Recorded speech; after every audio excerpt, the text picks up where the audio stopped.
Hola, Menelin, buenas tardes. Buenas tardes para todos, chicos.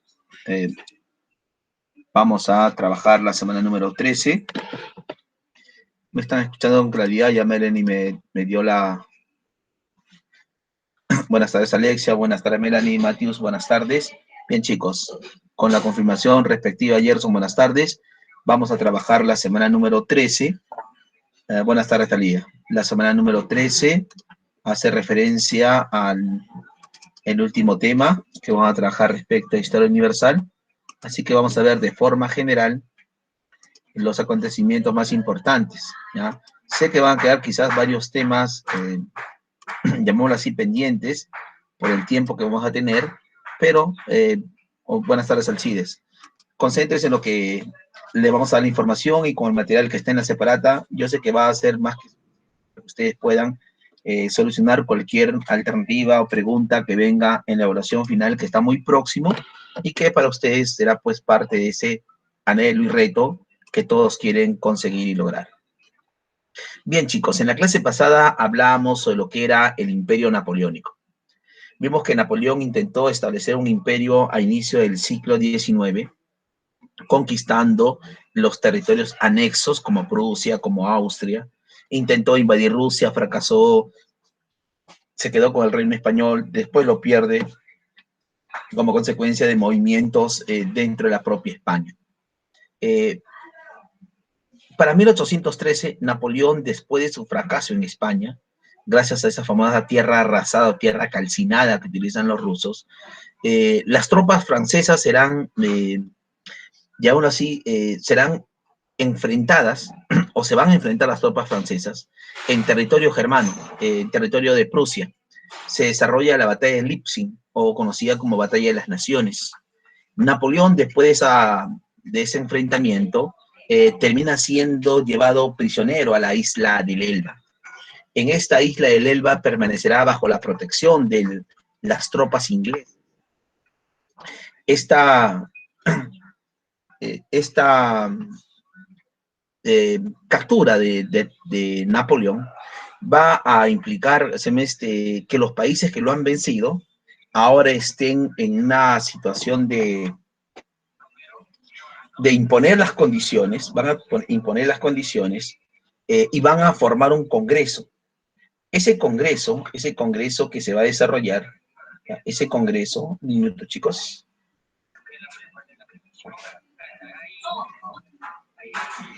Ya, ese congreso es la reunión de los países que han vencido a Napoleón con la condición de establecerle ciertos acuerdos para retomar las antiguas fronteras que existieron en Europa antes de la Revolución Francesa.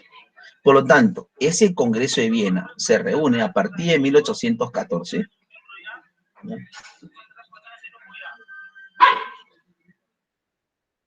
Chicos, un minuto, por favor, un minutito.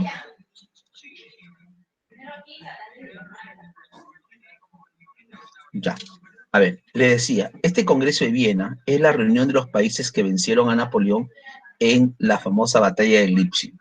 Gran Bretaña, Austria, Prusia, Inglaterra, se van a reunir en la ciudad de Viena, en la capital de Austria, con el objetivo de retomar las fronteras, de restablecer el sistema anterior que existió en el mundo europeo. O sea, retomar el sistema económico y político antes de la revolución.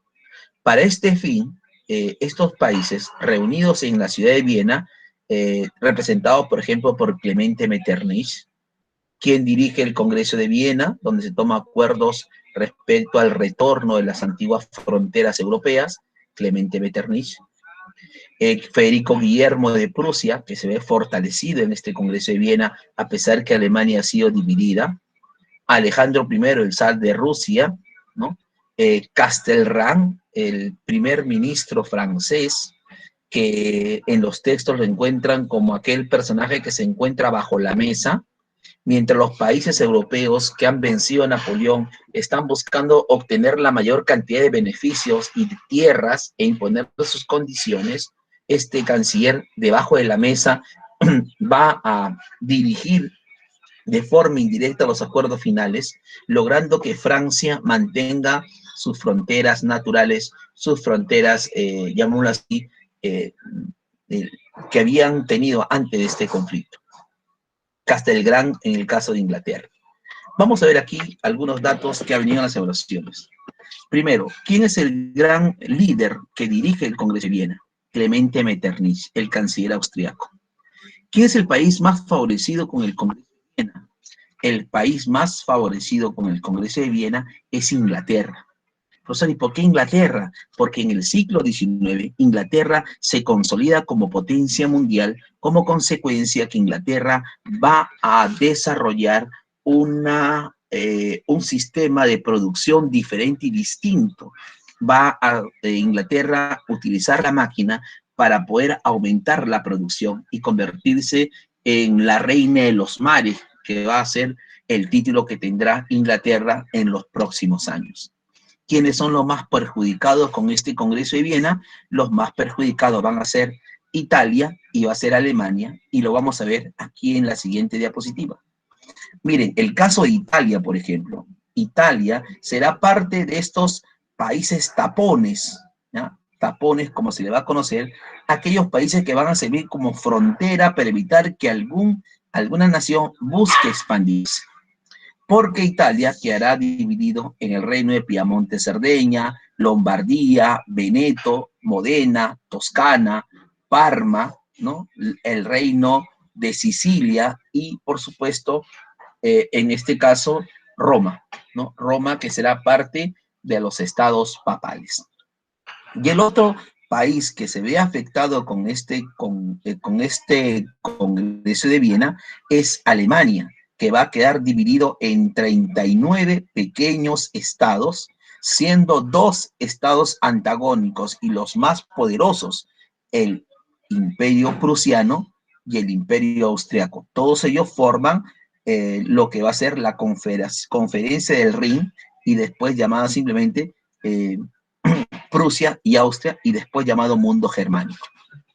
Veamos, este Congreso de Viena, como ya hemos mencionado, donde se reúnen las principales autoridades políticas en Europa, son los que van a buscar restablecer el orden político anterior a la Revolución Francesa. Antes de la Revolución Francesa, ¿cuál era el sistema político imperante en el mundo europeo? Las monarquías absolutistas o simplemente el antiguo régimen como era conocido en Francia.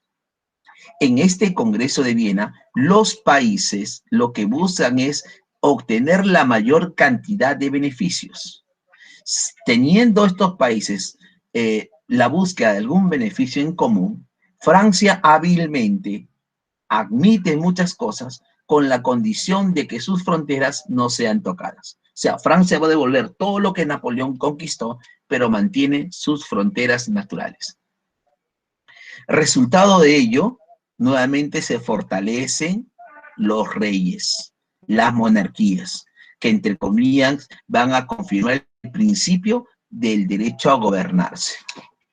Mientras este Congreso de Viena está en plena reunión, tomando acuerdos respecto a los intereses de cada uno de los países, aquí a Francia, en marzo de 1815, llega Napoleón. Napoleón es quien va a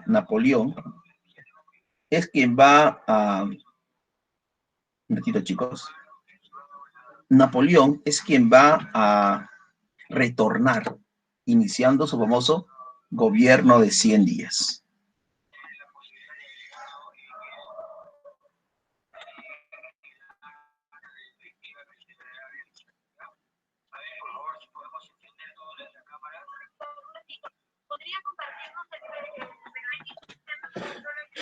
Bien, entonces les mencionaba que Napoleón regresa a Francia durante 100 días, los 100 días de Napoleón. Ese retorno de Napoleón era algo que iba en contra de lo que es los acuerdos del Congreso de Viena. Por eso que los países que estaban reunidos en el Congreso de Viena forman una séptima coalición. Y esa séptima coalición es la que se enfrentará a Napoleón en la famosa batalla de Waterloo. Esa batalla de Waterloo significó para Napoleón el fin de sus sueños de querer restablecer en algún momento su imperio que había sido disuelto. Y como la presencia de Napoleón era una amenaza real para lo que eran los intereses franceses, los países que lo vencen en Waterloo y lo mandan ahora confiscado a la isla de Santa Elena, donde va a fallecer,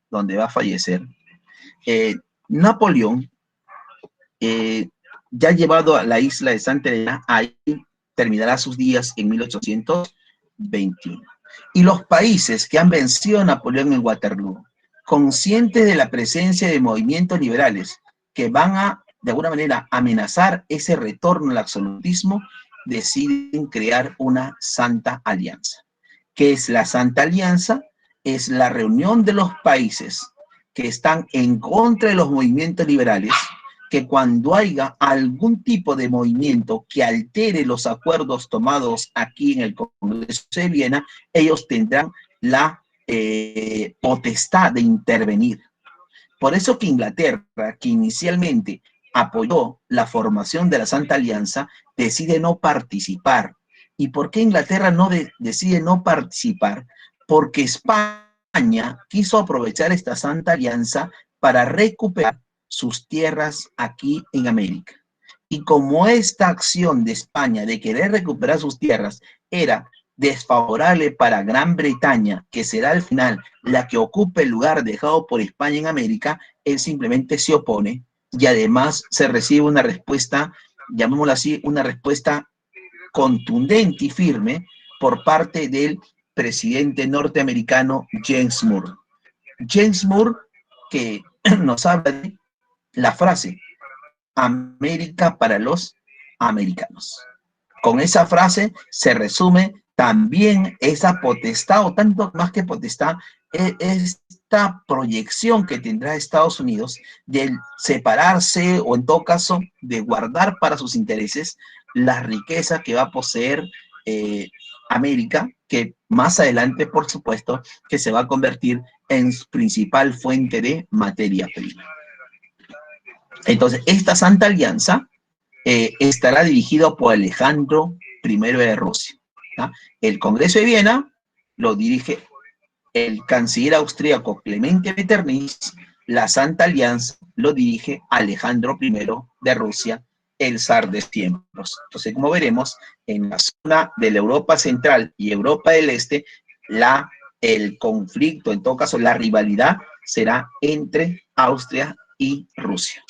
Y esta zona de los Balcanes se va a convertir en algún momento en esa zona de disputa, y acuérdense que en la zona de los Balcanes es donde se va a producir el asesinato del archiduque Francisco Fernando, que será el pretexto para el inicio de la Primera Guerra Mundial más adelante.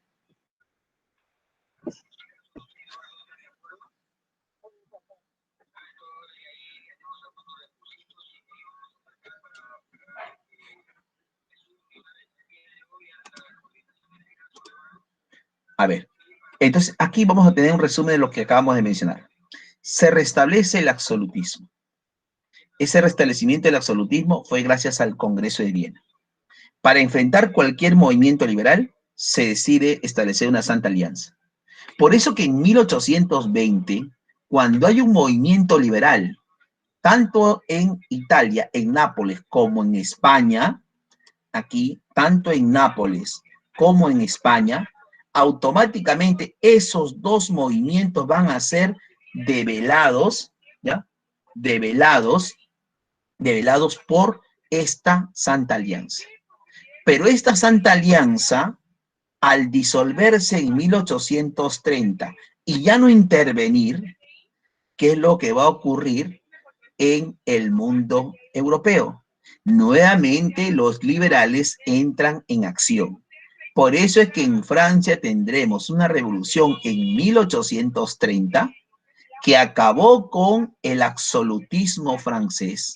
Fue el final de la dinastía borbónica gracias a que el pueblo que inicialmente había aceptado ese retorno, primero de Luis XVIII y después de Carlos X, pero al ser estos reyes absolutistas y haber quitado plena libertad a los ciudadanos, el pueblo está en las calles. Durante el 26, 27 y 28 de junio de 1830 se lucha y se consigue derrocar a Carlos X y se nombra en su lugar a Luis Felipe I, Luis Felipe Orleans o simplemente rey burgués. Entonces, esta revolución de 1830 en Francia condujo a que un rey de origen burgués tome el control de Francia. Francia inicia nuevamente una monarquía constitucional. Producto de la revolución, se va a lograr la independencia de Bélgica, que se separa de los Países Bajos, la independencia de Suiza, que se desprende del dominio italiano y de la propia Francia, y ambos son los que van a establecer un sistema liberal, ¿ya? Un sistema liberal. Por supuesto que entre 1830 hasta 1848, este rey Luis Felipe I o Luis Felipe Orleans o simplemente rey burgués, logró que Francia comenzara un proceso de industrialización. Por eso que uno de los focos para lo que es el movimiento obrero, la consolidación del movimiento obrero como, llamémoslo así, los gérmenes de los reclamos laborales de los proletariados, lo tendremos aquí en Francia. Sin embargo, Luis Felipe comienza a convertirse en los últimos años en déspota. Suprime la libertad de expresión, suprime el voto libre y soberano, suprime las instituciones representativas, se vuelve un déspota. Por eso que el pueblo francés, nuevamente en las calles, en marzo de 1848, Louis Blanc, dirigente del movimiento obrero, apoya este proceso, se anula la monarquía constitucional y se instaura la república. Durante 1948, Francia elige a un presidente. Ese presidente será el famoso Luis Napoleón Bonaparte, Napoleón III, elegido por 4 años. Por eso que un año antes, o no tanto un año, meses antes que acabara su mandato, da un golpe de Estado.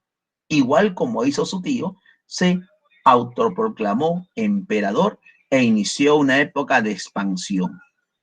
Esta revolución de 1848 es la que va a provocar los inicios de reunificación de movimientos nacionalistas que vamos a ver en Italia y en Alemania.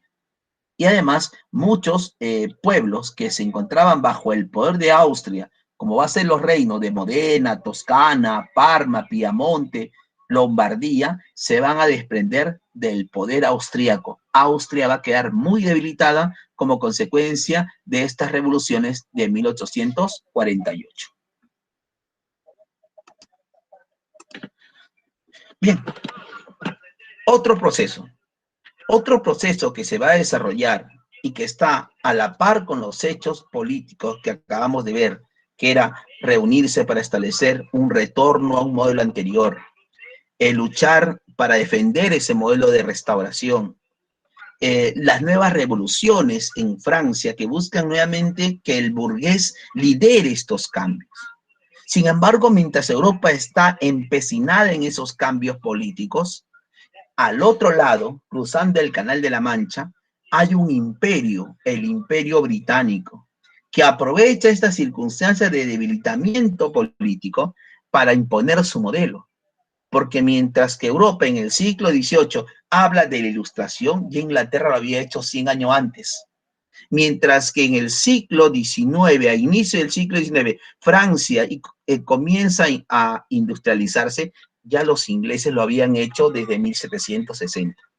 Por eso que el origen de lo que va a ser la revolución industrial, los orígenes de este proceso de cambios, la vamos a encontrar aquí en Inglaterra, ¿ya? Aquí en Inglaterra. Dame un ratito, chicos.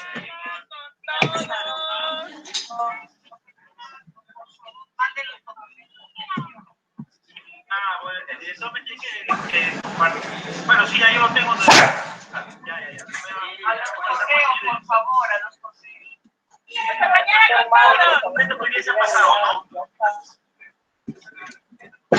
A ver, le decía, este movimiento de las revoluciones industriales tiene como foco inicial de desarrollo Inglaterra. Es Inglaterra el foco donde comienza primero a haber una explosión demográfica, aumento de la natalidad, reducción de la mortalidad. Es el país que a finales del siglo XVIII comienza a acercar sus campos agrícolas, haciendo de ella una primera gran revolución agrícola. La revolución tecnológica, el reemplazo de una producción artesanal, manufacturera, en talleres familiares, pasará ahora a una producción basada en el uso de la máquina, porque la primera máquina que revoluciona este proceso productivo es la máquina a vapor, ¿no? Del famoso James Watts. Y es por eso que los inventos que se van a dar en esta primera revolución industrial, como la lanzadora volante, la máquina de cardar, la máquina textil, todas tienen un objetivo: iniciar una primera industria textil, la más importante que se va a desarrollar en el mundo. Pero esa revolución en el campo de la producción tendrá que ir de la mano con lo que es el acortar distancias. El uso, por ejemplo, del tendido de rieles y la locomotora para trasladar mercancías en mayores cantidades y mucho más rápidas. O el uso de los barcos a vapor, ¿no? El carro a vapor, el carbón, serán las fuentes energéticas para lo que va a ser este primer cambio en lo que es la matriz de la producción. Para 1860-70, cuando en Europa ya se han producido estos cambios de unificación o estos cambios políticos, estas unificaciones nacionales, comienza a surgir nuevamente un proceso complementario al primero. Pero esta segunda revolución industrial ya no será pues básicamente en un solo lugar como fue la primera en Inglaterra. Ahora este proceso se desarrolla en el norte de Alemania, ¿no? En lo que es la zona de Prusia, se va a desarrollar en lo que es la zona sureste de Francia, especialmente Alsacia y Lorena, el norte de Italia y aquí en América, Estados Unidos. Por lo tanto, vamos a ver desarrollo de ciencia y tecnología alrededor del mundo, por supuesto que financiada por la burguesía. ¿Qué cambios veremos en la segunda revolución industrial? Muchos de esos cambios hoy en día los seguimos teniendo como parte de este proceso de cambios en el mundo. Por ejemplo, hoy en día tenemos pues la posibilidad de estudiar más de 10, 15, 20 horas o quizás una amanecida cuando uno tiene un examen, gracias a un foco incandescente de Thomas Alva Edison. Podemos quizás tener acceso a información, a noticias en nuestro celular, en casa, en algún equipo, la radio con Marconi, por ejemplo. Tenemos nuestros equipos móviles, nuestros equipos electrónicos, gracias a que tenemos una nueva fuente de energía, que en este caso justamente la energía eléctrica. O tenemos un automóvil que funciona a petróleo con rudo diésel, o un motor a gasolina con Carlos Benz. Por lo tanto, el petróleo se convierte en el oro negro y el recurso que permite el funcionamiento no solamente de los carros, también de los barcos, también de los aviones, de todo lo que es medio de comunicación o medio de transporte en el mundo. Vamos a ver que en esta segunda revolución industrial también aparecen industrias químicas farmacéuticas, los productos sintéticos, por ejemplo, Alfred Nobel y su famosa dinamita, o en su momento una industria química farmacéutica con un nombre muy conocido, Bayer, por ejemplo, ¿no? Y hoy en día esta industria química farmacéutica es la que lidera pues una de las vacunas que va a significar de alguna manera controlar esta pandemia. Entonces vamos a ver revolución, vamos a ver por ejemplo el uso de otros metales como como por ejemplo el plomo para las pilas, ¿no? O en su momento el cobre para el tendido de redes, el tendido eléctrico. Vamos a ver la aviación comercial, los primeros aviones comerciales.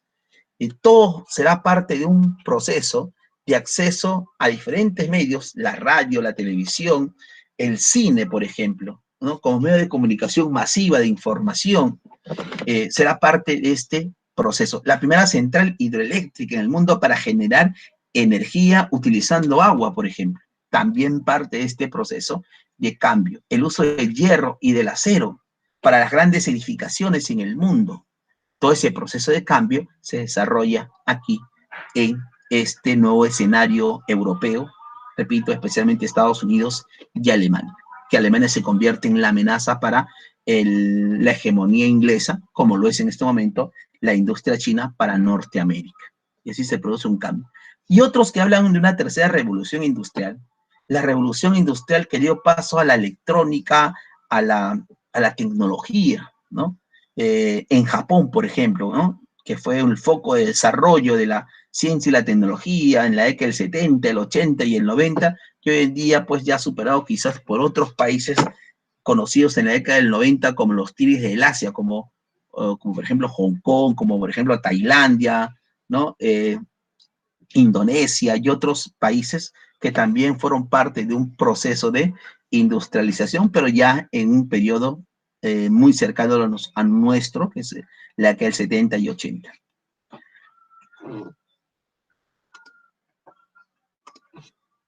Bien, ¿qué consecuencias trajo estas revoluciones industriales? ¿Tiene cosas positivas? Sí, por supuesto que sí. Hay cosas positivas que se dan en estos procesos, pero también hay algunas cosas que comienzan a ser cuestionadas y la vamos a ver aquí. ¿Ya? Vamos a verla aquí.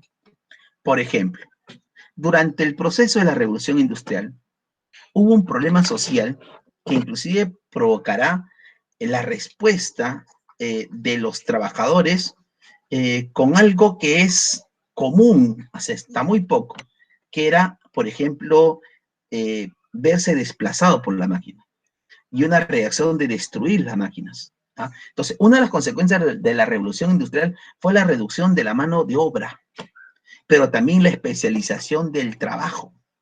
¿No? Por eso que no es lo mismo ser obrero que ser técnico o ser profesional. Entonces, la especialización y la mano de obra jugó un papel importante porque la máquina desplaza al hombre, va a desplazar al hombre en actividades quizás hasta de las más sencillas.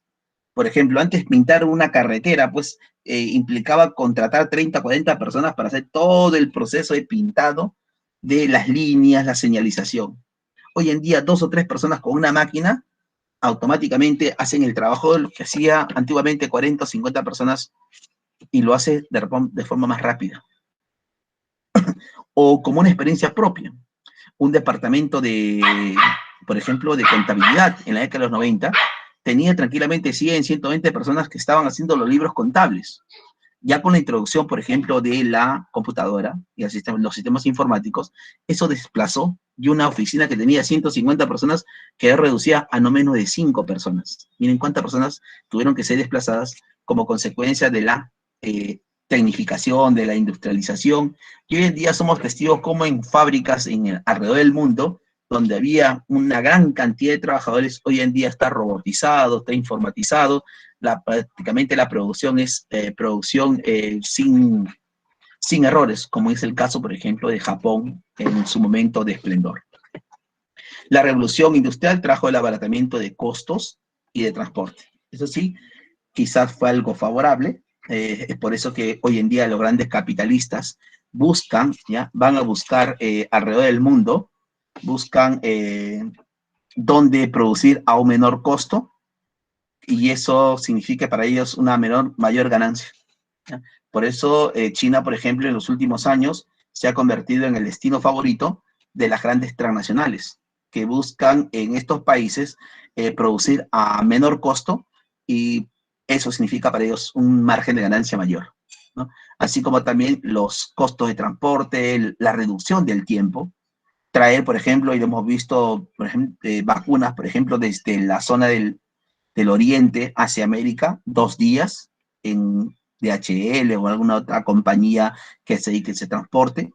cuando antes tranquilamente duraba 2 años y quizás hasta más, traer productos desde estas zonas alejadas del mundo. Pero por supuesto, sí, el transporte marítimo es mucho más barato que el transporte aéreo en su momento. Sin embargo, lo otro te trae a menor tiempo posible. Lo otro, la creación de empresas de grandes envergaduras o lo que se conocía como centros industriales.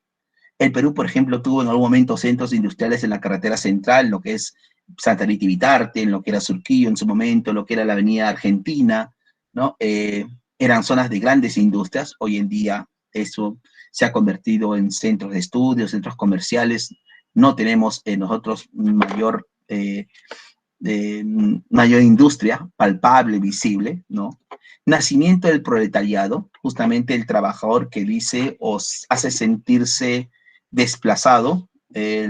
Lo que ahora hace el trabajador es luchar por sus derechos, por tener mejores condiciones, ¿no? Mejores condiciones de vida, mejores condiciones o acceso a mayores beneficios, como consecuencia de las luchas obreras que se van a desarrollar en el siglo XIX. Ustedes lo han visto en filosofía, por ejemplo, el movimiento obrero francés, uno de los pioneros de lo que va a ser los reclamos laborales en el mundo, los trabajadores de Chicago, en el caso de Norteamérica, los pioneros de las famosas 8 horas de trabajo en el Perú, y también nosotros a partir de 1919. Y la aparición de un nuevo mercantilismo, ya no acumular oro y plata, sino esta vez acumular dinero para poder comprar acciones e intervenir en bolsa, dominar los países, ya no en base a armas, sino en base a estas famosas inversiones que hacen las grandes transnacionales.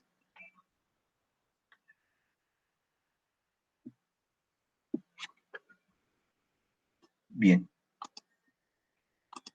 Para terminar con este siglo XIX, lo que vamos a desarrollar es qué pasó con Italia y qué pasó con Alemania, ¿no? ¿Qué pasó con estos dos países que se vieron afectados con los acuerdos tomados en el Congreso de Viena? Un minuto, chicos.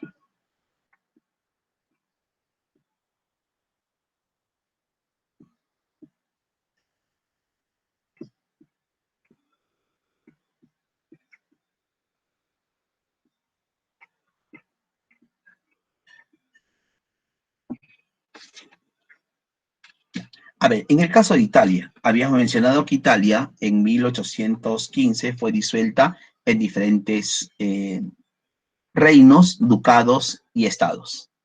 Uno de los estados que tenía un gran poder de influencia en Italia era Austria, que manejaba toda la zona norte de Italia, mientras que el sur estaba bajo el control de la dinastía borbónica, que en este caso era controlada o controlaba la dinastía de España. Dos hechos importantes, o dos personajes que vamos a ver en unos minutos. Víctor Manuel, segundo rey de Piamonte-Cerdeña. El rey de Piamonte-Cerdeña era el único rey que tenía origen italiano, a pesar que pertenecía a la casa de los Saboya. Él es quien lidera este proceso. Hay una pregunta ahí en la separata. En 1859, el rey de Piamonte-Cerdeña se enfrenta al imperio austriaco y en las batallas de Magenta y Solferino logra derrotar a este imperio, iniciando este proceso de reunificación. Porque los reinos de Sicilia y Nápoles serán reconquistados por un líder guerrillero, por el famoso Giuseppe Garibaldi y sus famosas camisas rojas, que al reconquistar estos dos reinos y marchar sobre Roma, entrega este territorio al rey Víctor Manuel. Sin embargo, aquí en los estados papales, esto era propiedad de la iglesia, y el Papa Pío IX, ante esta situación, ante este dilema de unificar toda Italia en una sola nación, él se negó a ese pedido. A esa negación se le conoce como la cuestión romana. ¿Qué es la cuestión romana? Es la negación del Papa de aceptar la reunificación italiana. Sin embargo, para 1929, lo veremos más adelante, Mussolini acepta la creación del Vaticano. Por eso que hoy en día, dentro de Italia, que es una nación, hay una nación pequeñita que es el Vaticano, que son los estados pontificios, la capital del catolicismo y un estado soberano de la Iglesia Católica.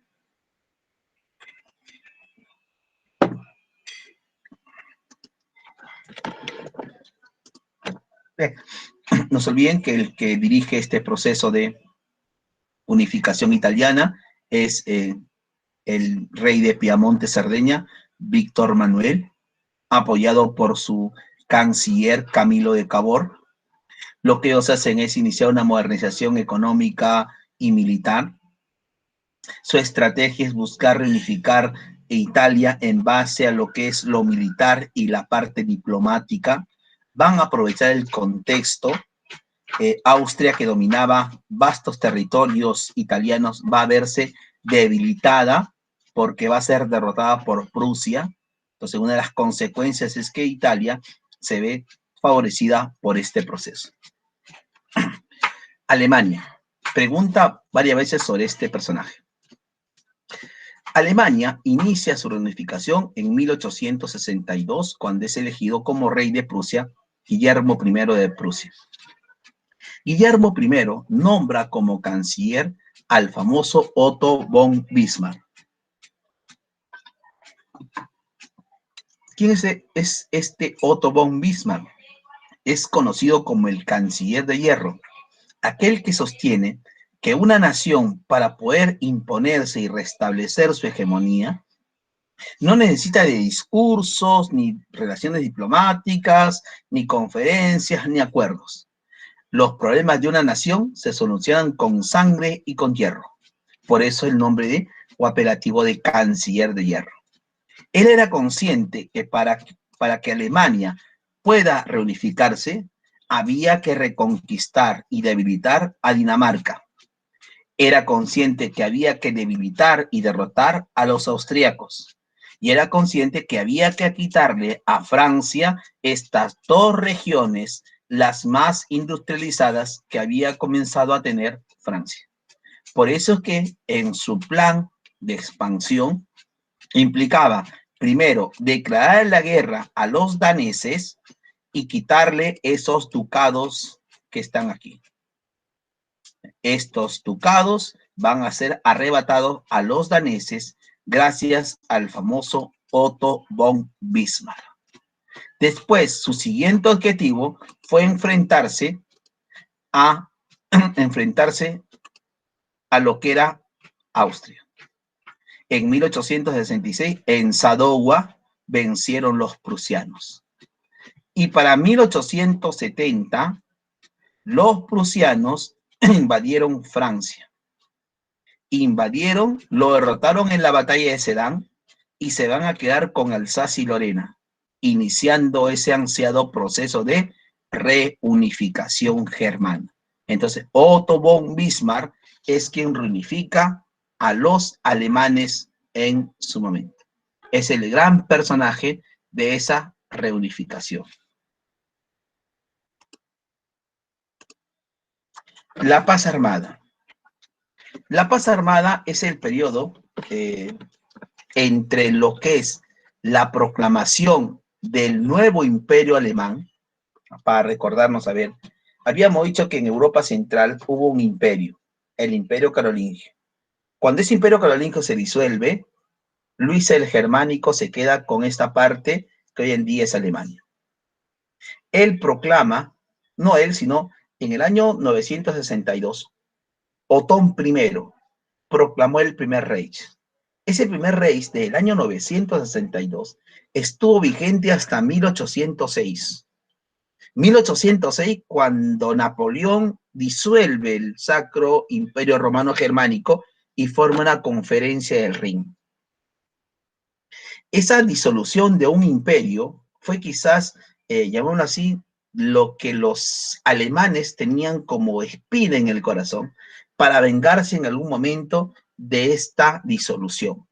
Y ese momento llegó en 1871, cuando los alemanes no solamente vencen a los franceses, no solamente le quitan Alsacia y Lorena, sino en el propio Palacio de Versalles, Otto von Bismarck proclama el segundo Reich germano. La reunificación, lo que tú disolviste en algún momento, y lo hago en tu palacio principal, como que si él viniese a Lima, y en el propio Palacio de Gobierno, ahí firma ese acuerdo. Lo hizo este famoso Otto von Bismarck. Entonces, la paz armada es el periodo que se inicia cuando en enero de 1871 se proclama el Imperio Germano, el Segundo Reich, hasta 1914, cuando estalla la Primera Guerra. Y el título es jocoso, ¿sí? Paz armada. ¿Puede haber una paz armada, profesor? Sí, fue un periodo donde no hay mayor conflicto de trascendencia. Hubo una guerra entre Rusia y Japón en 1905, hubo escaramuzas en el norte del África, ¿sí? Pequeñas rencillas entre Rusia y, por ejemplo, Bosnia, Herzegovina, en la zona de los Balcanes, pero nada de trascendencia. No. Es un periodo de aparente tranquilidad, pero donde estos países lo que comienzan a hacer es una carrera armamentista, justamente que es quizás la parte oscura de la revolución industrial. Si la segunda revolución industrial trajo cambios importantes a favor de la humanidad, lo negro, lo oculto, lo que provocó, llamémoslo así, la guerra, fue esta carrera armamentista que inician los países europeos. Tanques, aviones, ametralladoras, lanzallamas, gases contaminantes, torpedos, ¿no? Fusiles, armas de última generación. Todo el mundo se está preparando para una guerra, para un periodo de tensión, una carrera armamentista, ¿no? Fue una carrera armamentista, donde cada estado lo que quiere es mostrar superioridad, ¿no? Por ejemplo, la gran flota inglesa es potencia marítima. Los alemanes inventan el submarino para hundir esas embarcaciones, o sea, una carrera permanente. Se formaron alianzas para protegerse. No importa si fuiste mi enemigo en tiempos antiguos, lo importante ahora es que tenemos rivales comunes, por lo tanto hay que agruparnos en base a intereses. Por ejemplo, la Triple Alianza. Alemania e Italia, había razón porque se acaban de unificar después de haber estado disueltos. Pero Austria-Hungría, profesor, si Austria ha sido derrotada hace poco por Prusia, que inició la reunificación germana, pero son primos hermanos por intereses.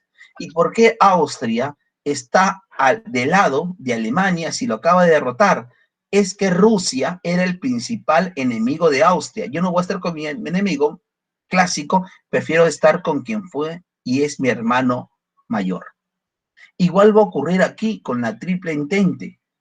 Inglaterra era el más perjudicado con el crecimiento económico alemán, pero su rival histórico fue Francia durante toda su vida.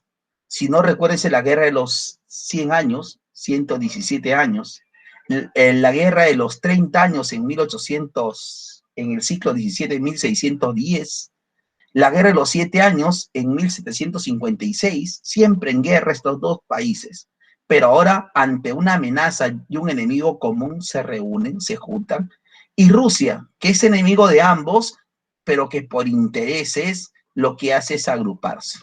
A esto se llamó la Triple Alianza, que después se conoce como las potencias centrales, y esta es la Triple Entente, que será conocido como los aliados más adelante.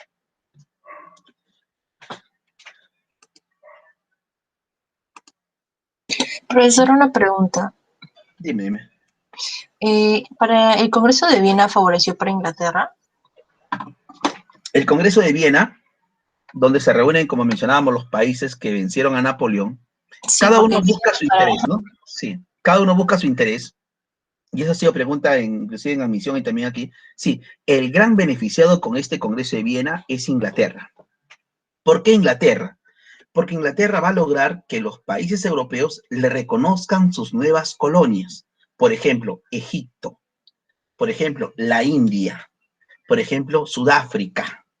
Y tú te das cuenta, India, Egipto y Sudáfrica son puntos estratégicos para el comercio mundial. Y el otro, el Peñón de Gibraltar, no sé si has visto el continente europeo y el continente africano. Hay una pequeña salida entre lo que es el Mediterráneo hacia el Atlántico. ¿Quién controla ese Peñón de Gibraltar?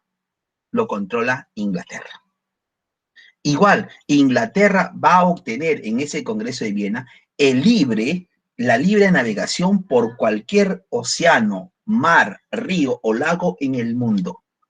Además, a partir de 1837, ingresa a gobernar en Inglaterra la famosa reina Victoria I, por eso es que en el siglo XIX se conoce como la era victoriana, el engrandecimiento de Inglaterra, porque al ser ella la potencia mundial, ella pone condiciones, como ocurre en cualquier momento de la historia. Si en este momento hubiese un acuerdo en el mundo, ¿quién va a poner siempre sus condiciones? Estados Unidos, China, Rusia, quizás Inglaterra, porque son los que pueden imponerse. ¿Por qué? Por la fuerza. ¿Y por qué se pudo imponer Inglaterra? Porque era potencia marítima, y potencia militar, y potencia comercial.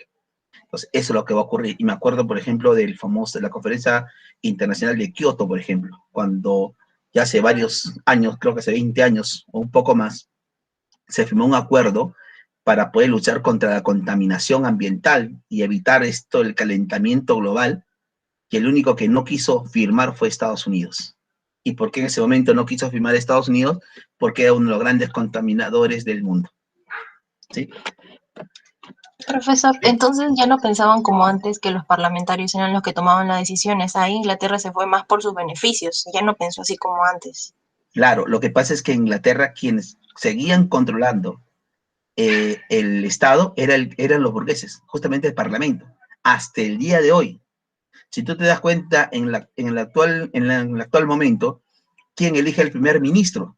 Es el Parlamento. O sea, en Inglaterra lo que ellos eligen es un congreso, un parlamento, la Cámara de los Lores, la Cámara de los Comunes, y quien elige al presidente no son los ciudadanos, los que eligen porque no hay presidente ahí, los que eligen al primer ministro y son los integrantes del Parlamento. Por lo tanto, ¿dónde está la fuente del poder? En el Parlamento. ¿Yo a quién elijo? A los parlamentarios, porque la reina, por ejemplo, Isabel, simplemente es una figura de unidad, una figura de identificación nacional, pero no tiene mayor trascendencia. Entonces, esos son los parlamentos. Al final, como tú ves en cualquier lugar del mundo, inclusive aquí en el Perú, ¿quiénes tienen poder? Los que tienen poder son la gente del Parlamento, que como hemos mencionado alguna vez, son los únicos que pueden cambiar a los miembros del Tribunal Constitucional, pueden cambiar a los miembros del Banco Central de Reserva, son los que pueden juzgar al fiscal, son los que pueden destituir a los jueces, o sea, tienen poder. A veces no nos damos cuenta que los parlamentos y los congresos tienen poder, son los únicos que, inclusive, los congresistas pueden cambiar la Constitución si quieren. Lo pueden hacer en cualquier momento porque tienen potestad para ello, porque es repito, la fuente de poder. Y acuérdense, eso nace pues desde la época no solamente de los griegos, sino inclusive en Roma y en los tiempos de la Revolución Francesa con Montesquieu, Voltaire y Rousseau, que decían, ¿dónde está la fuente del poder? En dividir el poder. ¿Y quién tiene la potestad de legislar y cambiar? El Parlamento. Bien, chicos, veamos... Disculpe, Sí, profesor, la última pregunta, por favor. sí, dime. Cuando se dio la reunificación de Inglaterra, ¿ahí ya se había creado el Vaticano o todavía no? Porque A más ver, adelante, si no me equivoco, también. Eso es lo que me sí, confunde. Ah, ya, a ver, vamos a regresar. Rapidísimo, regresamos. Ya, está bien. Dijimos que este es Italia, ¿cierto? Italia, en ese Congreso de Viena, fue disuelta en 8 estados. Era Piamonte, Lombardía y Veneto. Modena, Toscana y Parma. Parma, Modena y Toscana. ¿Cuentas aquí? Aquí son 3 y aquí son 3, son 6. Los estados pontificios, 7 y los reinos de Sicilia, 8. ¿Sí? Listo. Ahora, a partir de 1848, como consecuencia de la Tercera Revolución Francesa, comienza un sentido de reunificación, de volver a estar juntos. Para 1859, el rey de Piamonte, Cerdeña, es quien inicia el proceso. inicia venciendo a quien tenía el control de estos reinos y ducados, que eran los austriacos. Por eso que después de Magenta y Solferino se inicia este proceso.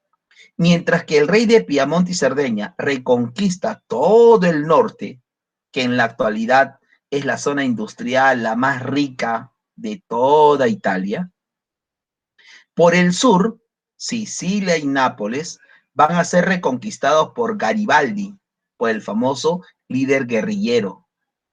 Y solamente faltaba ¿qué? Faltaba los estados papales. Estos estados papales le pertenecían a la iglesia, porque fue un regalo que hizo el famoso Pipino el Breve, ¿ya? Estamos hablando del año 762. Les dio esa tierra a la iglesia católica para que sea parte de su reino. Pero como ya estamos en una época moderna, ya estamos, digamos, en una modernidad, era pues imposible que la iglesia tuviera todo el control, ¿no?, de un vasto sector de una nación que alguna vez fue imperio. Y lo que vamos a verlo más adelante es Mussolini va a negociar con la iglesia católica, entregarle soberanía a cambio de que la iglesia acepte entregar lo que era territorio italiano. Y se instaura la famosa Ciudad del Vaticano. Ojo, que es un estado. Por eso que el Vaticano tiene la categoría de estado supranacional. Dentro de un estado mayor grande está un estado pequeño. Por eso que una cosa es ir a Italia y otra cosa es ir al Vaticano, porque tiene categoría de estado, ¿no? Como más o menos les explicaba a veces cuando estábamos en clase, de forma directa, es lo mismo que ocurre con las embajadas. Por ejemplo, si yo soy un perseguido político en el Perú, ¿cuál es el mejor lugar y más seguro para yo pedir protección y pueda irme del país? Una embajada. Porque si yo entro a una embajada, ni siquiera la policía, ni el ejército, ni cualquier institución peruana puede pisar la embajada si no tiene plena autorización de el embajador de ese país. Porque las embajadas tienen categoría de, ¿cómo se le dice en el derecho internacional? Tienen categoría de nación, de ser territorio extranjero, de ser territorios supranacionales. Entonces, todo aquel que está protegido por una embajada tiene protección del país de origen. Y si algún país ingresa a una embajada sin permiso y la asalta, eso es rompimiento de relaciones internacionales y eso puede conducir a una guerra. Entonces, hábilmente Mussolini pactó con el Papa Pío XI que el Vaticano tenga esa categoría de Estado supranacional. ¿Sí? ¿Te quedó ahora sí clarito? Sí, profesor, gracias. Ok, listo. Entonces, regresamos. Entonces, estábamos en la paz armada, ya sabemos que fue el momento anterior, y vamos a la Primera Guerra Mundial. La Primera Guerra Mundial tiene diversas causas.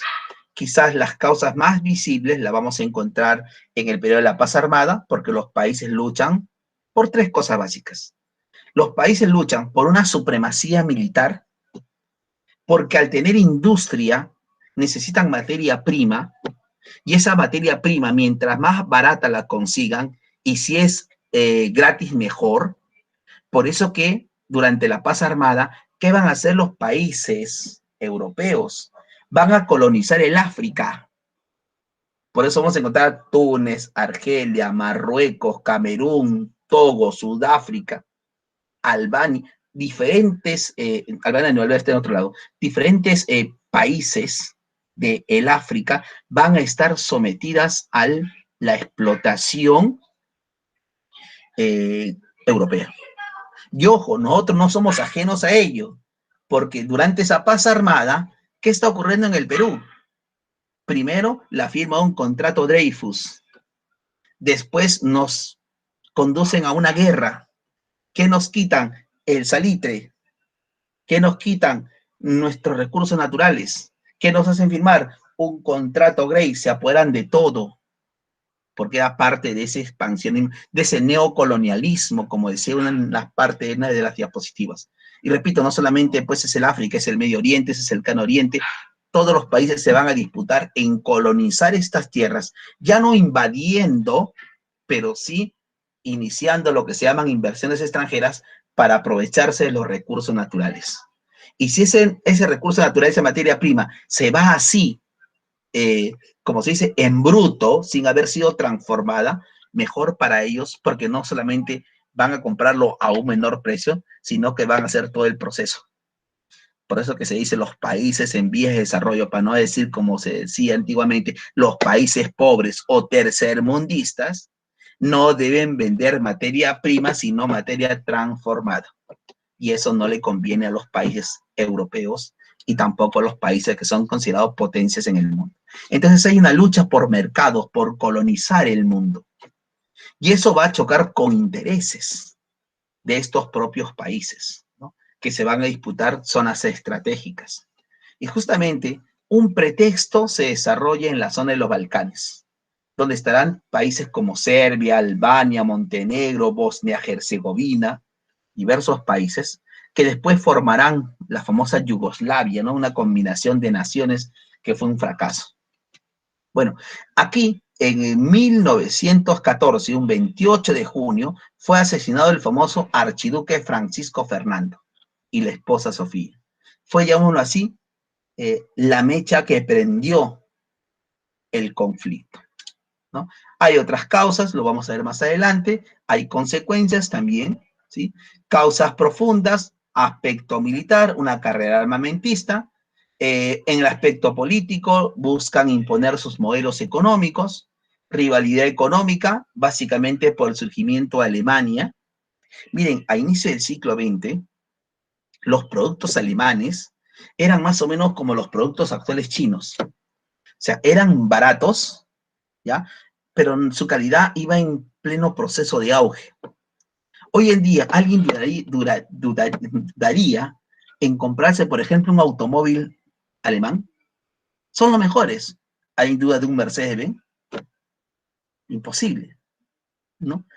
Dudar de la calidad de un Mercedes-Benz. Tanto así que durante muchos años el presidente ruso tenía como automóvil oficial de su país un Mercedes-Benz, blindado, por supuesto.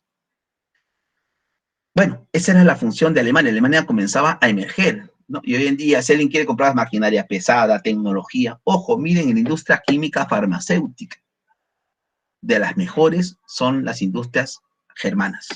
Y lo ha demostrado ahora con esta vacuna de Pfizer y otras vacunas más que se han desarrollado. Y miren dónde se desarrollan las vacunas. Estados Unidos, Inglaterra, Alemania, Rusia, China. 5 países. Miren, no es coincidencia. Los países que son potencia están adelantados en lo que es ciencia, tecnología y descubrimientos. Y hoy en día es lo que muchos decían, ¿no? Pero una vacuna se demora 4 o 5 años, ahora lo han hecho en menos de un año. Ya, ahí también hay otros intereses comunes o intereses comerciales. ¿A quién le compras? A quien te compra tus materias, ¿no? Y también ya otras situaciones políticas que no está, o que le diríamos quizás la siguiente clase, que es historia del Perú. La Primera Guerra Mundial, ¿ya? Eso sí, tuvo 3 periodos no, estuvo dividido en 3 momentos, ¿ya? Lo llaman Primera Guerra de Movimientos, ¿ya? O Guerra de Movimientos, Primera Guerra de Movimientos, Guerra de Estancamiento, Guerra de Desgaste, Trincheras. Y la última fase, la Segunda Guerra de Movimientos o acontecimientos finales. Ya vas a encontrar con diferentes formas. Pero divídela en 3 momentos. El primer momento está relacionado con lo que Alemania buscaba. ¿Qué busca Alemania? Alemania busca aperturar 2 frentes de guerra. Y eso lo había ya planteado Otto von Bismarck. Y Hindenburg es quien reafirma ese principio de abrir 2 frentes de guerra.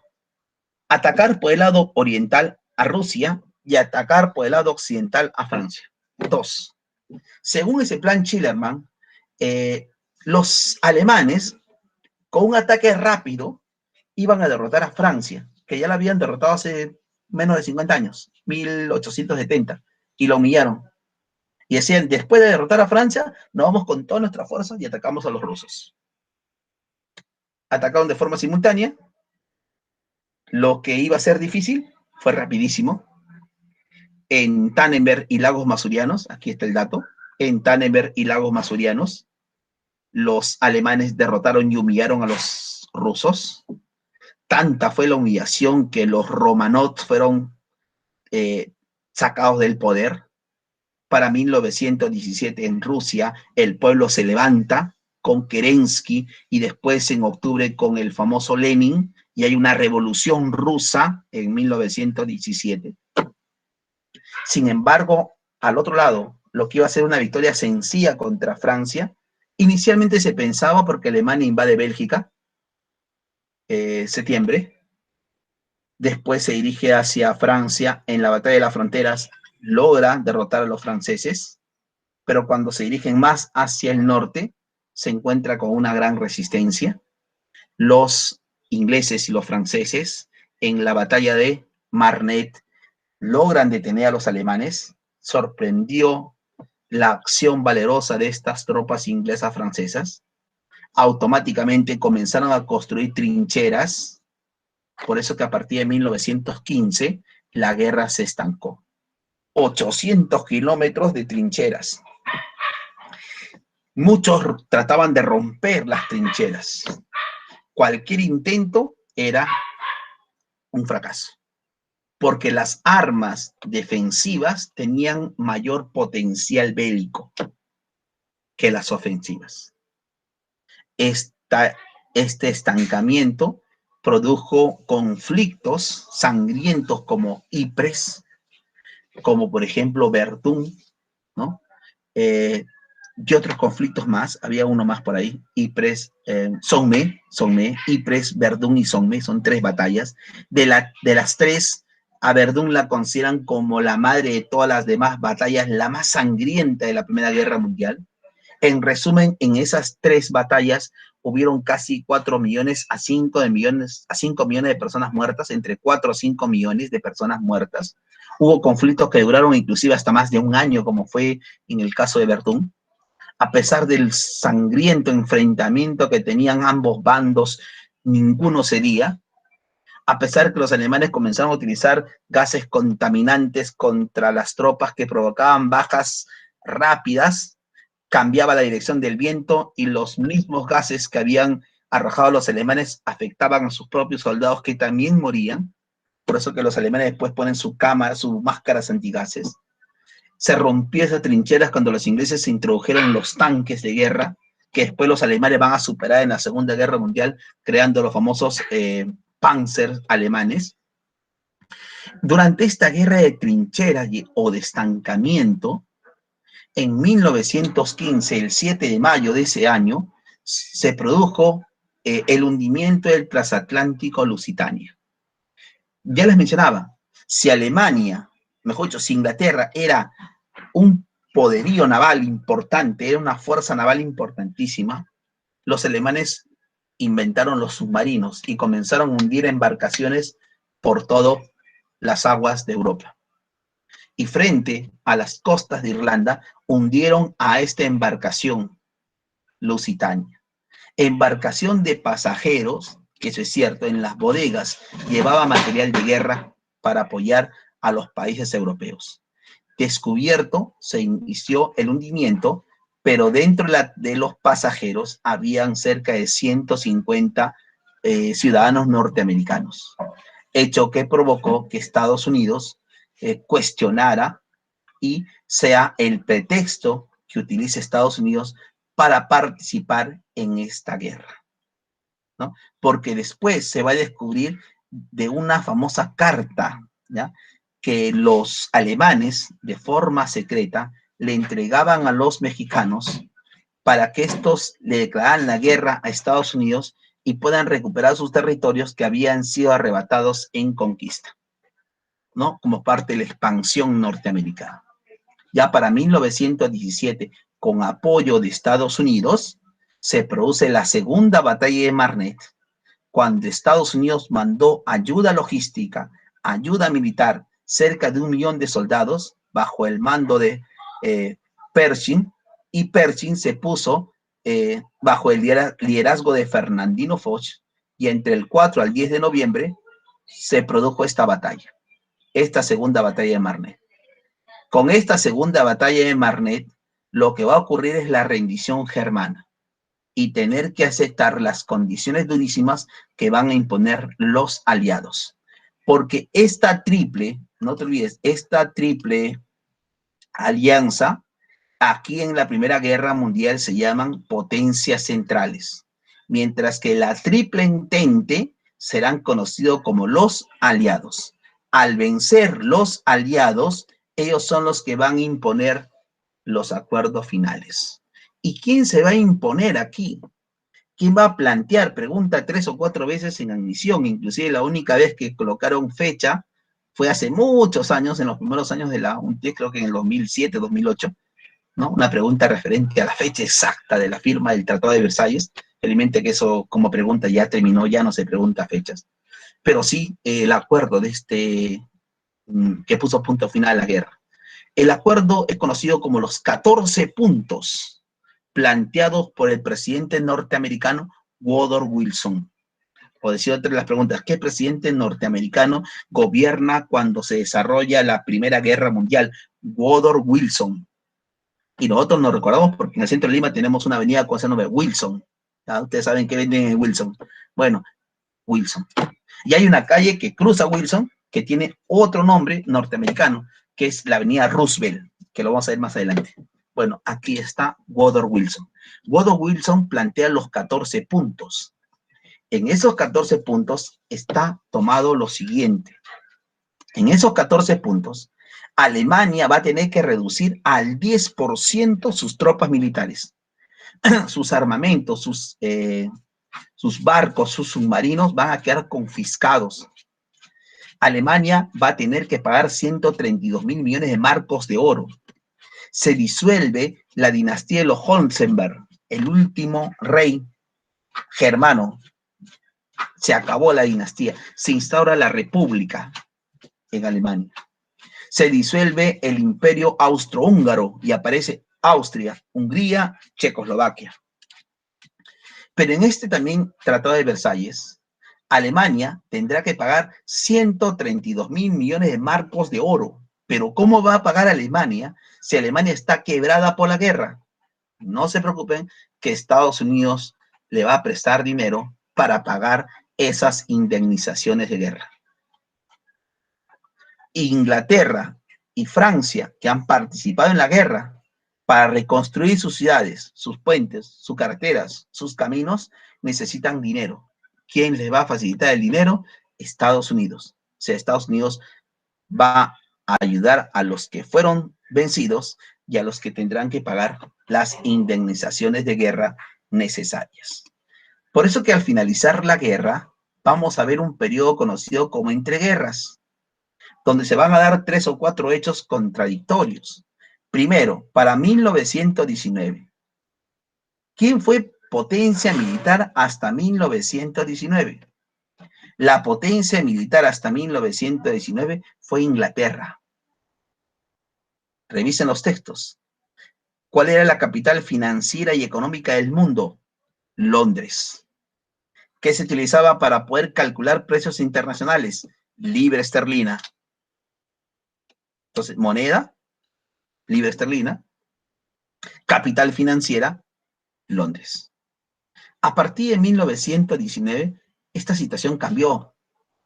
¿Cuál será la capital financiera del mundo? Nueva York.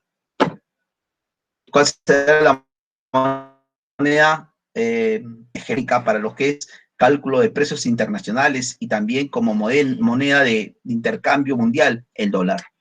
Comenzó la hegemonía norteamericana que duró 10 años. Esta es la época del big business, la época de la prosperidad, del gran negocio norteamericano, porque son los que financian a Alemania, son los que van a garantizar a Francia e Inglaterra en la reconstrucción de sus puentes, sus caminos y sus carreteras, sus hospitales, sus edificios, sus colegios, todo quedó devastado. Por eso que el único país que tiene la capacidad de producir es Estados Unidos. Veremos en unos minutos. Italia. ¿Qué pasó con Italia? Italia, a pesar que pertenecía al eje de la Triple Alianza, se pasó a los aliados, pensando obtener territorios y quitarle territorios a los austríacos. Al final de la guerra, Italia no recibió ni un beneficio. Y encima estaba sumergido en una crisis. Por eso que se levanta el famoso Benito Mussolini, impulsando una idea nacionalista ultraconservadora conocida como el fascismo, la supremacía del Estado y de la figura representativa del gobernante. Pactó con la Iglesia y se firma el Tratado de Letrán. El Tratado de Letrán puso punto final a ese problema que me preguntaban de sus compañeras, a la cuestión romana, porque Mussolini es quien acepta la creación de la Ciudad del Vaticano como Estado supranacional. Alemania, que comenzó a recuperarse gracias a que recibía los préstamos de Estados Unidos. Pero cuando Estados Unidos entra en crisis en 1929, ya Alemania no puede pagar su deuda, lo cual implicó reclamos sociales. Por eso decía una pregunta en admisión: ¿qué país europeo fue el más afectado con la crisis de 1929? Alemania. ¿Por qué Alemania? Porque dependía económicamente de los préstamos que le daba Estados Unidos. Lo mismo diríamos nosotros con el Perú. ¿Qué pasó con Augusto B. Leguía? Augusto B. Leguía cayó como consecuencia que Estados Unidos está quebrado y nosotros dependíamos económicamente de los préstamos que nos daba Estados Unidos. Y coincide el oncenio de Leguía, que comienza en 1919, termina al año siguiente, en 1930, porque la gente sale a reclamar, ya no hay dinero, como quizás ocurra con nuestro país el próximo año, porque estamos en una situación caótica, una situación de desequilibrio económico que pocos visualizan o pocos informan o hablan, ¿no? Piensan que de dar pues ayudas así sin mayor financiamiento, la deuda crece y ese es un problema para nosotros. Bueno, en Alemania se instauró un gobierno republicano, la República de Weimar con Anthony Dexler. Sin embargo, en 1919 se forma el Partido Obrero Alemán, nuevamente la fortaleza de los partidos, en este caso los obreros, porque no se olviden que Alemania era un país industrializado. Ante la destrucción serán los obreros los que tienen que volver a levantarse, a formar, a reconstruir las ciudades, en este caso las industrias. Ese Partido Obrero se convirtió en el Partido Obrero Nacional Socialista Alemán, el PSOE, o simplemente el Partido Nazi, donde un líder carismático de baja temperatura, pero de baja estatura, pero con un liderazgo, fue Hitler. Hitler, aprovechando la poca aceptación, la poca aprobación que tenía Hindenburg, quiso dar un golpe de Estado. Ese golpe de Estado lo hizo en una cervecería en Baviera, donde Hitler, este golpe de Estado es un fracaso, Hitler es llevado prisionero y encarcelado. Dentro de la cárcel escribe su obra cumbre llamada Mein Kampf o Mi lucha, que es considerado por muchos como la base doctrinal del pensamiento nazista. ¿Qué dice esta obra, Mein Kampf o Mi lucha? Que Alemania, para poder reconstruirse como nación, tiene que tener tres pilares básicos: la economía autárquica, la economía de autoabastecimiento, la reconquista de los espacios perdidos en las guerras, el pangermanismo, la supremacía de la raza aria, ¿no? De la raza, entre comillas, superior, que se va a desarrollar aquí. Entonces, esos serán los pilares. Además, Hitler, a partir de 1934, inicia el control, ¿ya? Inicia el control de Alemania. Se le nombra canciller. Y para 1936, él se declara Führer, único jefe, único líder. ¿Qué hace Hitler? Desconoce el Tratado de Versalles. Inicia el rearme del ejército alemán, una carrera armamentista imparable. Comienza a reconquistar territorios, especialmente los territorios austríacos. En los países europeos aceptan el rearme alemán. Buscan una conferencia de Múnich donde se impone Hitler y sus ideas. Y antes de la guerra, Hitler hábilmente pacta con Stalin un pacto de no agresión, ¿no? Algo que impactará, que va a provocar inclusive llamémoslo así, va a impactar en su política más adelante de expansión, porque dice cómo va a pactar con un rival.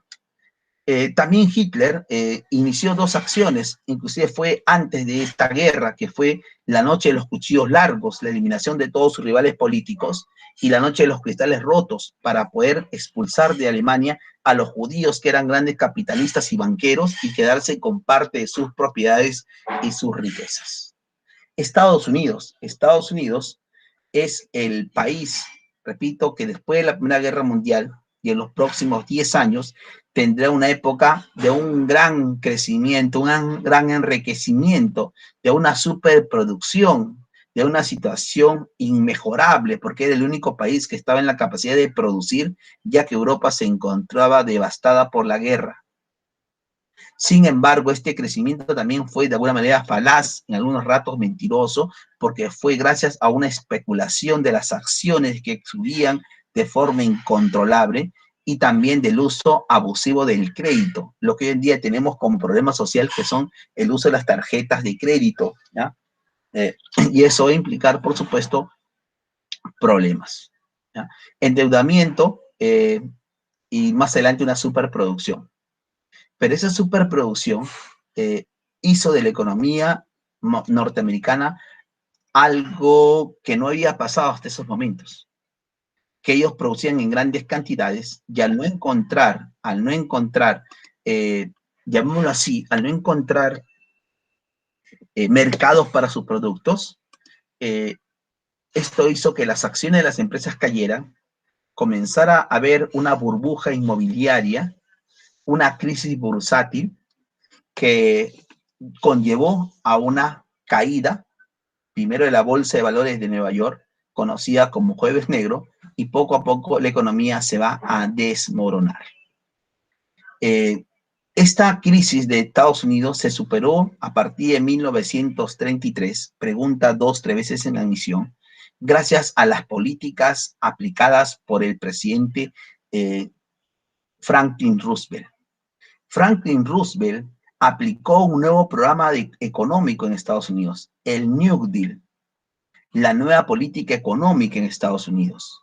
Porque según la visión liberal o de los liberales económicos, el Estado no debe participar en la economía.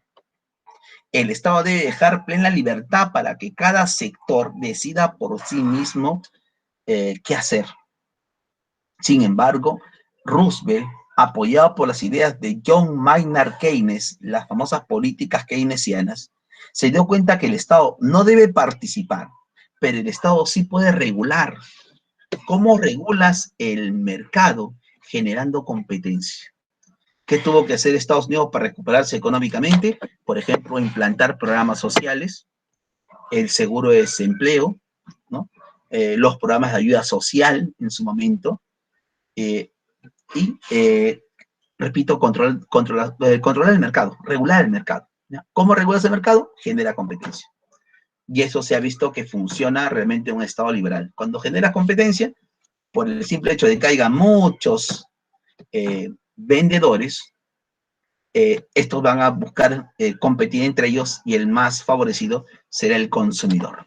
Entonces, Estados Unidos se recupera a partir de 1933 y entre el 36 hasta 1945, durante los próximos 12 años, será presidente Franklin Roosevelt, el líder de Estados Unidos, cuando se produce la Segunda Guerra Mundial.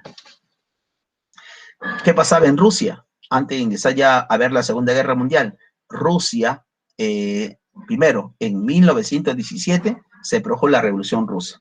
Primero fue Lenin, quien firmó un pacto con Alemania, un llamado Tratado Brest-Litovsky, con una frase: a veces es necesario dar un paso hacia atrás para después dar 2 pasos hacia adelante y conseguir lo que uno busca.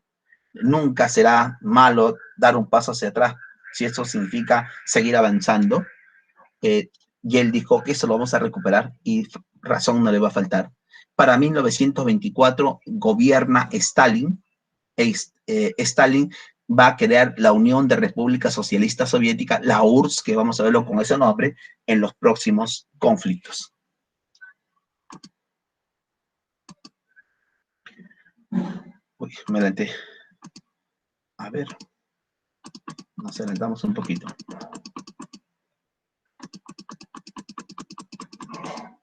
Ya, nos tocaba aquí. Bien, vamos a ver la Segunda Guerra Mundial. La Segunda Guerra Mundial fue un conflicto que se inició en 1939 y que finalizó en 1945. Se inicia el 1 de septiembre cuando Alemania inicia un primer movimiento militar que va a ser la invasión a Polonia, aplicando la famosa Guerra Relámpago. Y 1945 finaliza la guerra cuando se utilizan las bombas atómicas en Hiroshima y Nagasaki. Cuando se produce esta invasión a Polonia, muchos países europeos pensaban que era un capricho más de Hitler.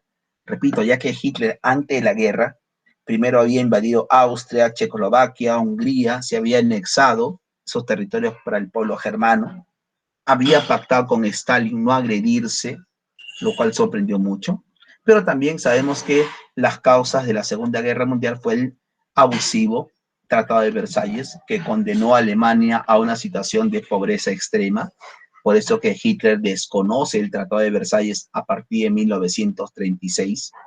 La crisis de 1929 provocó no solamente la quiebra de cerca de 12.000 bancos, sino una ruptura de lo que va a ser la hegemonía del capitalismo que había estado pues en su máximo apogeo en estos tiempos.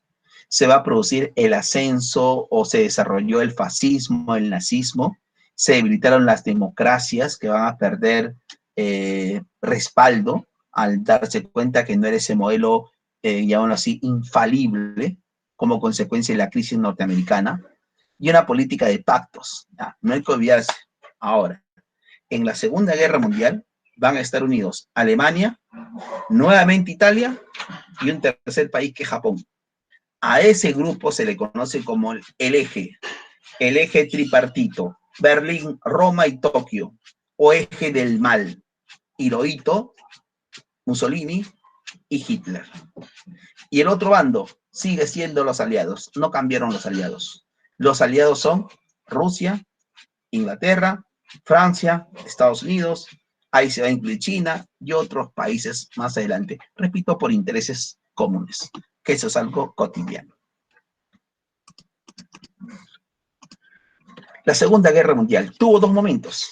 La flecha nos indica dos momentos. Una ofensiva alemana con apoyo en su momento de los austríacos, un frente de guerra iniciado por Japón, y a partir de 1942 hacia adelante, una ofensiva de los aliados. Entonces, primero, la ofensiva del eje tripartito o el eje del mal.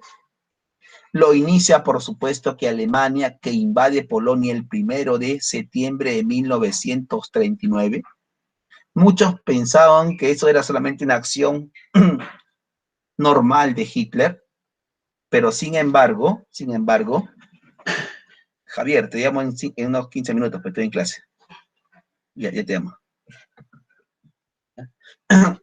Alemania inicia una guerra relámpago, invade Polonia, en 4 semanas Varsovia firma su rendición, invade en Dinamarca y Noruega, ¿ya? Se va a invadir estos dos países entre marzo y abril de 1940, se invade Holanda, Bélgica, Luxemburgo, y finalmente Francia en junio de ese año, el Plan Amarillo, diseñado por los alemanes. En todos estos conflictos, Alemania utiliza la táctica de la guerra relámpago, ¿ya? Una guerra relámpago, que era un ataque aéreo, terrestre, marítimo, de forma simultánea. También se va a producir una campaña por el norte del África, especialmente Egipto, que era una base inglesa, el famoso Africa Corps. Y finalmente, hay un fracaso de Italia. Italia quería invadir la zona de los Balcanes, a pesar que va a haber ocupación alemana, fracasa Italia. Hasta aquí se aplica la guerra relámpago. Donde no se aplica la guerra relámpago es en Inglaterra. ¿Por qué dice fracasó la invasión a Gran Bretaña? Porque para hacer guerra relámpago tenía que hacer ataque simultáneo por tierra, por agua y por aire, marítimo, terrestre y aéreo. Pero para ir a Inglaterra había que pasar por el mar, el Canal de la Mancha. Por eso que Hitler llama Operación León Marino. Por el mar, imposible porque nos destruyen. Ataque aéreo. Respuesta inglesa, los sistemas de radares. Detecto, me enfrento y provoco la caída de los aviones alemanes. A pesar que Inglaterra, Londres, fueron bombardeadas durante 4 meses, no pudieron ingresar los alemanes, gracias a la frase sangre, sudor y lágrimas de Winston Churchill. Como no pudo con Inglaterra, se inició la Operación Barbarroja. Profesor, ¿y se pudo aplicar la guerra relámpago? Vean ustedes el inmenso territorio ruso. Los rusos dejaron que los alemanes ingresaran. Aplicaron lo que hicieron contra Napoleón, la guerra, o mejor dicho, la táctica de tierra arrasada o tierra calcinada. Quemaban todo. Seguía avanzando las tropas alemanas, llegaron a Moscú, ciudad abandonada. Llegaron a Stalingrado, se encontraron con una grande sorpresa. A esa operación le llamaron Barbarroja. Tampoco utilizaron la guerra relámpago. En resumen, utilizaron en todo menos para Inglaterra y para Rusia. Primero, uno, porque era potencia naval, y el otro por su inmenso territorio. Acuérdense inclusive que el último mundial, para ir de una ciudad rusa a la otra ciudad rusa, de extremo a extremo, era un día, para que tengan idea de la extensión que tiene el territorio ruso. En 1941, los japoneses atacaron la base aeronaval de Pearl Harbor. Yo les invito a que revisen el mapa mundi y vean Pearl Harbor, Hawái. Está lejísima, una isla que no tiene mayor trascendencia. Pretexto para Estados Unidos para poder iniciar y participar en la guerra. Y saben que Estados Unidos inició primero una ofensiva contra las tropas japonesas y contra Japón. La táctica del salto isla por isla, iniciada por el famoso Douglas MacArthur. A partir de 1942 se inició la ofensiva. La primera gran derrota que sufrirán los alemanes estará relacionado con Stalingrado. Kalashnikov, ¿no? El famoso general Kalashnikov, Zhukov, ¿no?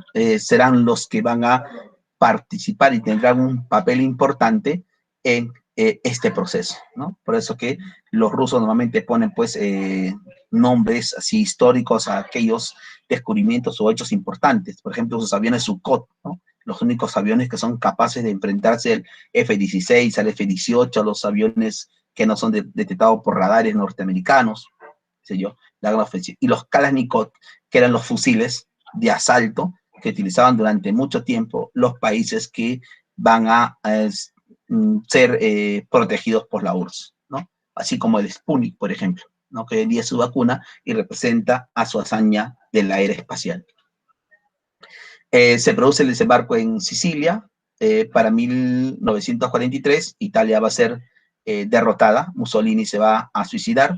Para 1942 se desarrolla la operación llamada Día D, ¿no? El día decisivo, la operación Overlord, que significó la mayor operación militar de todos los tiempos. Cerca de 1 millón de soldados desembarcan en las costas francesas de Normandía, iniciando la ofensiva de los aliados. Por un lado viene Rusia, por el otro lado vienen los aliados. Al final, el territorio alemán, que ocupaba casi toda Europa, queda reducida a una ciudad, la ciudad de Berlín.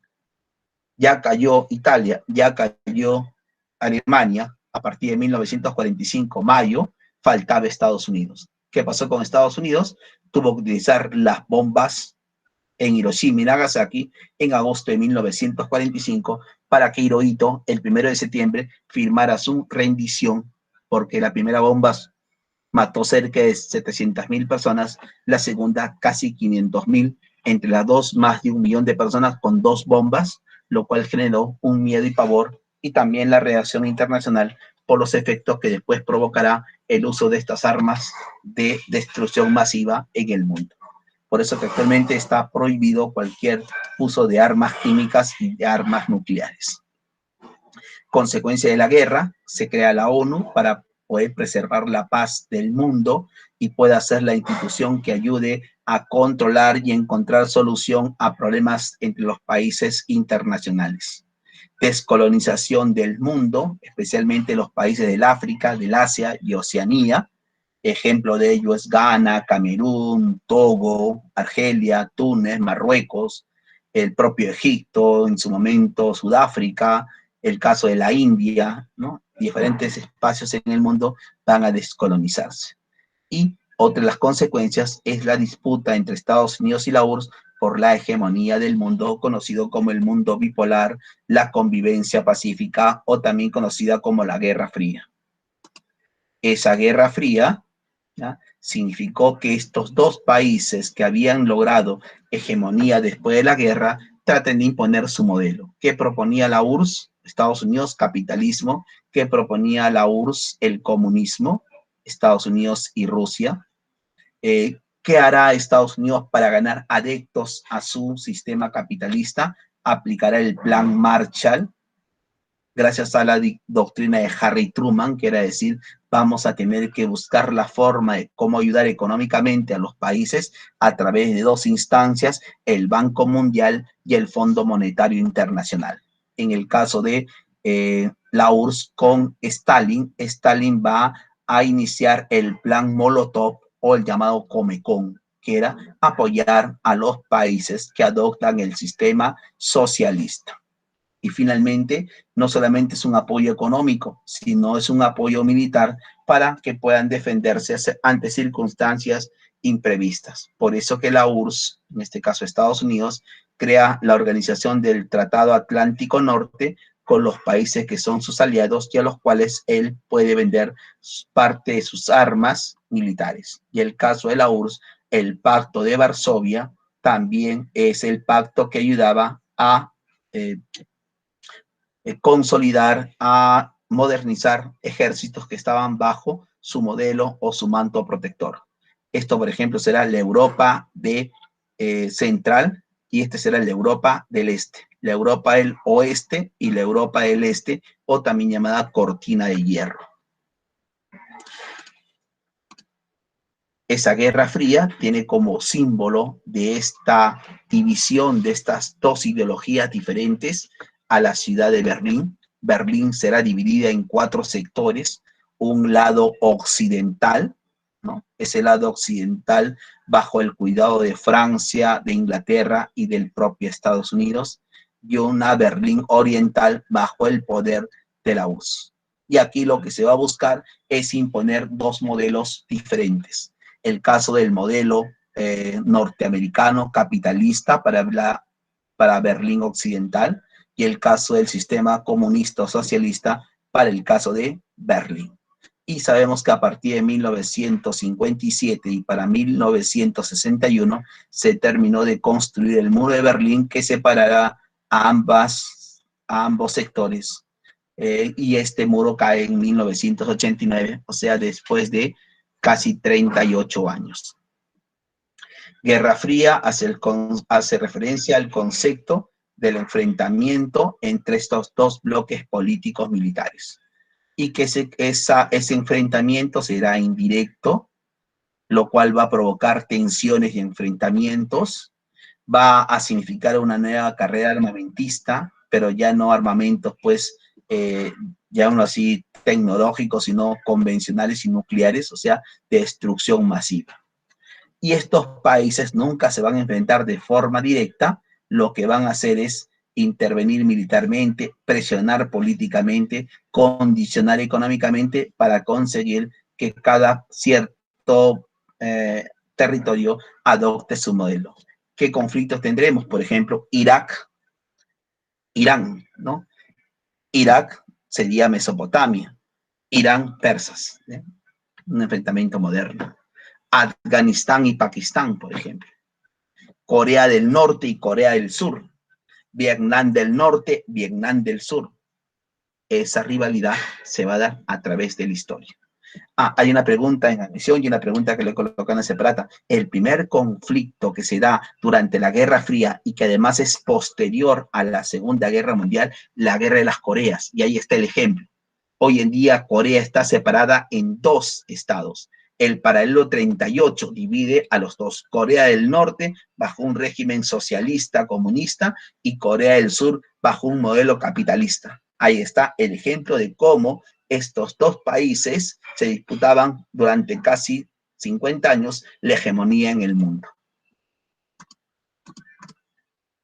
Ya sabemos que el Plan Marshall fue un plan para condicionar a los países que adoptan el capitalismo. Ya mencionábamos, acuérdense, cuando tú quieres adoptar el plan, la economía liberal, te mandan al Fondo Monetario y al Banco Mundial, que lo que hacen es priorizar primero el pago de la deuda de los países pobres, porque esta deuda es casi impagable y se va en muchos casos en puros intereses. Finalmente, esta disputa no solamente se va a producir en la Tierra, sino también en la búsqueda de conquistar el espacio. A partir de 1957 se inicia una carrera espacial, una carrera en la búsqueda de la conquista del espacio, siendo los rusos con el Sputnik el primero en iniciar esta era espacial, después conseguida por Estados Unidos cuando dice que Estados Unidos llega, por ejemplo, a la Luna, ¿no? Y aquí comienza a colocarse satélite, un sistema de espionaje, aparece el Internet como un sistema cerrado de comunicación militar y hoy en día necesario para nuestra vida cotidiana. El momento de mayor tensión está relacionado con la colocación de misiles en Cuba. Profesor, ¿y por qué Cuba? Porque el único país en América Latina que adopte el sistema socialista o comunista es Cuba. Aprovechando esa coincidencia, se quiso colocar misiles dirigidos hacia Estados Unidos como una forma de amenaza real. Por supuesto que el descubrimiento de estos misiles fue gracias a la colocación de satélites. En base a un espionaje satelital, se descubrió que los rusos habían mandado misiles en tiempo de Nikita Khrushchev y en tiempo del famoso Kennedy. Al final llegaron a un acuerdo para no proliferar ni establecer amenazas reales para el mundo. A ver. Finalmente, se disuelve la URSS, ya no existe la URSS, ya no existe hoy en día esta Guerra Fría, porque la URSS comienza a disolverse a partir del gobierno de Gorbachev, que aplicó dos reformas económicas.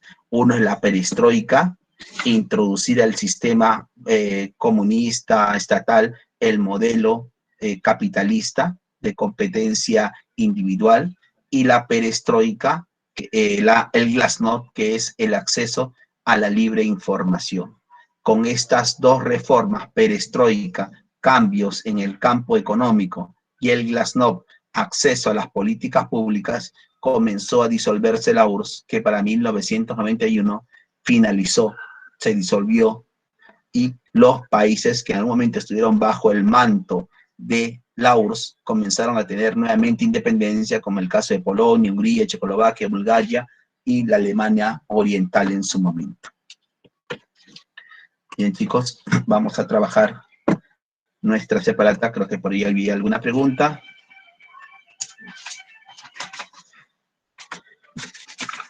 ¿Cuál fue el objetivo del Tratado de Versalles? El objetivo del Tratado de Versalles primero fue poner punto final a la guerra y establecer las duras sanciones que iba a recibir Alemania como causante de la guerra. Y también era que Estados Unidos se afiance y se consolide como la nación hegemónica en el mundo.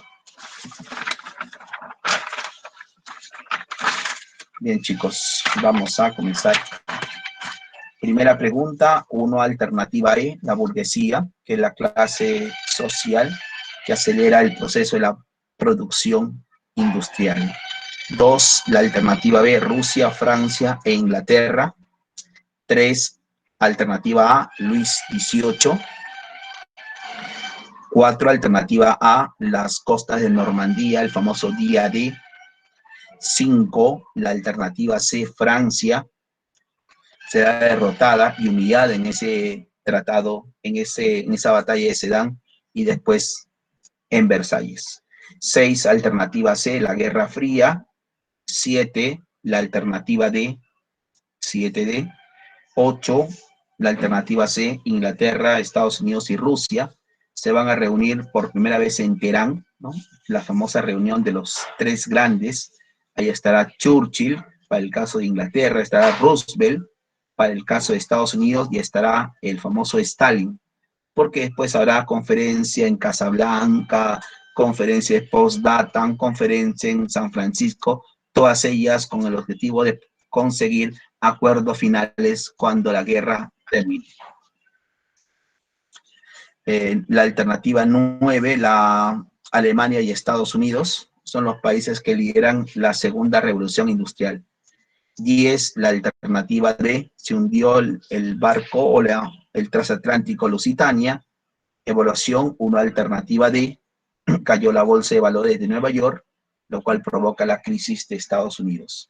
2, Magenta y Solferino son las batallas que permiten iniciar la consolidación y la reunificación italiana.